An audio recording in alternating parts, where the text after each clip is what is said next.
सभापति जी, जब जातीय जनगणना पूरी होगी और जातीय जनगणना कराई जाएगी और साथ साथ संख्या के आधार पर आरक्षण जो है वंचित वर्गों का बढ़ाया जाएगा। अप्रैल 2018 को SC/ST के बच्चों पे बहुत बड़े पैमाने पे मुकदमे लगे थे। वो हमारी लड़ाई सही थी, ये सुप्रीम कोर्ट ने माना और बाद में सरकार ने माना। वो मुकदमे तुरंत वापस होने चाहिए। माननीय सभापति जी, प्रेस जो है उस पर भी शिकंजा कसा जा रहा है। जो पत्रकार सरकार के खिलाफ बोलता है नौकरी से हाथ धोना पड़ता है और सोशल मीडिया हमारा हथियार है, उस पर तरह तरह के प्रतिबंध लगाए जा रहे हैं और विरोध करने वालों को सोशल मीडिया हैंडल भी सस्पेंड करा दिए जा रहे हैं। कृपया समाप्त करें चंद्रशेखर। माननीय सभापति जी, मैं पहली बार बोल रहा हूं, आप कहेंगे मैं बैठ जाऊंगा। मैं आपकी बात, मैं संवैधानिक मर्यादा का पालन करूंगा, मगर हम तो माननीय सभापति जी सुन ही रहे हैं। आप बोलिए, 1 मिनट। धन्यवाद, धन्यवाद। 1 मिनट और बोलिए। श्री चंद्रशेखर जी। माननीय सभापति जी, जय भीम। बहुजन समाज में जन्मे सभी संतों, गुरुओं, महान पुरुषों को नमन करता हूं, जिनमें महात्मा ज्योतिबा फूले, डॉक्टर बाबा साहब अम्बेडकर और मान्यवर काशीराम साहब को मैं याद भी करता हूं आज के दिन पर। साथ साथ नगीना की महान जनता और भीम आर्मी और हमारी पार्टी आज़ाद समाज पार्टी काशीराम के साथियों का भी धन्यवाद करता हूं। इसके बाद अपने कुल गुरु जगत गुरु सदगुरु रविदास जी महाराज को भी मैं नमन करता हूं, जिन्होंने दुनिया को लगभग 600 साल पहले बेगमपुरा शहर के रूप में दुनिया का सबसे महान लोकतांत्रिक दर्शन दिया। अध्यक्ष महोदय, माननीय सभापति जी, 14 अगस्त 1947 को ये देश अंग्रेजों के अधीन था। 15 अगस्त 1947 को हम लोग आज़ाद हुए। 16 अगस्त 1947 को देश आज़ादी में था, लेकिन धन धरती राजपाट में बंटवारा नहीं हुआ। जो साधन संसाधन थे उनमें बंटवारा सही रूप से न होने के कारण एक बहुत बड़ी आबादी सुविधाओं से वंचित और सम्मान से वंचित रह गई। उनको सम्मान देने के लिए और अंतिम व्यक्ति तक सुविधाएं पहुंचे, इसके लिए लोकतंत्र की व्यवस्था हुई। लेकिन आज़ादी के 70 साल बाद भी हम कहाँ खड़े हैं, इस पर ये चिंता का विषय है। मैं मानता हूं कि सामाजिक न्याय तभी होगा माननीय सभापति जी, जब जातीय जनगणना पूरी होगी और जातीय जनगणना कराई जाएगी और साथ साथ संख्या के आधार पर आरक्षण जो है वंचित वर्गों का बढ़ाया जाएगा। उसके साथ साथ जब राष्ट्रपति जी अभिभाषण पर बात रख रही थी तो उन्होंने शहरी और ग्रामीण क्षेत्रों के विकास की बात कही और ये भी कहा कि दुनिया में सबसे उत्तम शहर हमारे यहाँ बने। लेकिन माननीय सभापति जी, 70% आबादी तो गांव में निवास करती है, तो गांव की आबादी के बारे में भी सोचना होगा कि उनका जीवन कैसे बदले। माननीय सभापति जी, उच्च शैक्षणिक संस्थानों में बहुजन समाज के जो छात्र हैं उनके साथ कास्ट एट्रोसिटी हो रही है, निरंतर उनकी हत्या हो रही है। साथ साथ जो सरकारी कर्मचारी हैं दफ्तरों में, उनके साथ भी जो SC/ST OBC और मुस्लिम और अन्य धार्मिक अल्पसंख्यक उनके साथ भी माननीय सभापति जी जातिगत और धार्मिक जो है शोषण किया जा रहा है। इसलिए मेरी मांग भी है कि पुरानी पेंशन को भी अध्यक्ष जी बहाल किया जाए। जो कर्मचारी देश की सेवा में लगे हैं उनका भी सम्मान होना चाहिए। साथ साथ सभापति जी, भाजपा ने चुनावी लाभ के लिए सबका साथ सबका विकास के नारे दिए जो खोखले हैं, क्योंकि 10 साल में दलित, पिछड़े, आदिवासी, मुस्लिम और अन्य धार्मिक अल्पसंख्यक जो अत्याचार हुए हैं वो किससे छिपे हुए नहीं हैं। ये गलत है, ये बंद होना चाहिए।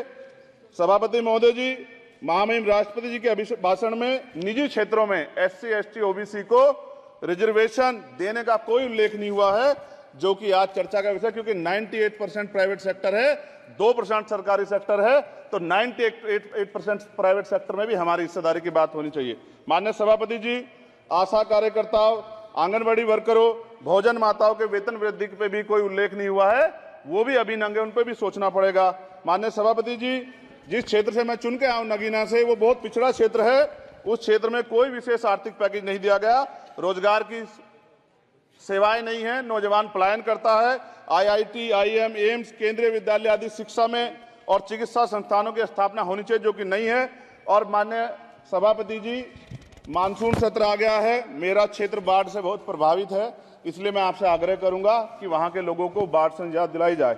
माननीय सभापति जी, चीन हमें आंख दिखा रहा है और लगातार हमारे देश की सीमाओं में घुसपैठ कर रहा है, इसलिए अग्निवीर योजना को हटाकर पुनः सेना भर्ती शुरू की जाए और साथ साथ भारत की सबसे प्राचीन व बहादुर रेजिमेंट में से एक चमार रेजिमेंट को पुनः बहाल करा जाए, ऐसा भी मेरा आपसे आग्रह है। माननीय सभापति जी, पिछले सारे प्रधानमंत्रियों ने मिलकर जितना कर्ज लिया है उससे दुगना कर्ज हमारे वर्तमान के प्रधानमंत्री जी ने लिया है। किसान अगर अपना कर्ज माफ कराने के लिए जाता है तो लाठी झेलनी पड़ती है, जबकि सरकार ने धन्ना सेठों का 15 लाख करोड़ रुपया माफ किया है।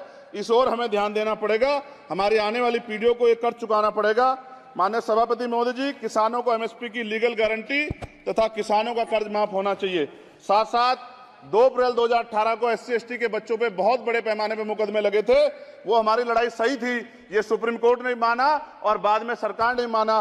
वो मुकदमे तुरंत वापस होने चाहिए। माननीय सभापति जी, प्रेस जो है उस पर भी शिकंजा कसा जा रहा है। जो पत्रकार सरकार के खिलाफ बोलता है, नौकरी से हाथ धोना पड़ता है। और सोशल मीडिया हमारा हथियार है, उस पर तरह तरह के प्रतिबंध लगाए जा रहे हैं और विरोध करने वालों को सोशल मीडिया हैंडल भी सस्पेंड करा दिए जा रहे हैं।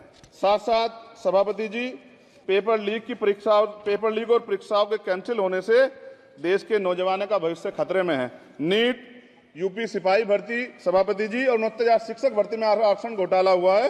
कोई पूछने वाला नहीं, खून के आंसू रो रहे हैं बच्चे, बेरोजगारी का दंश युवा झेल रहे हैं।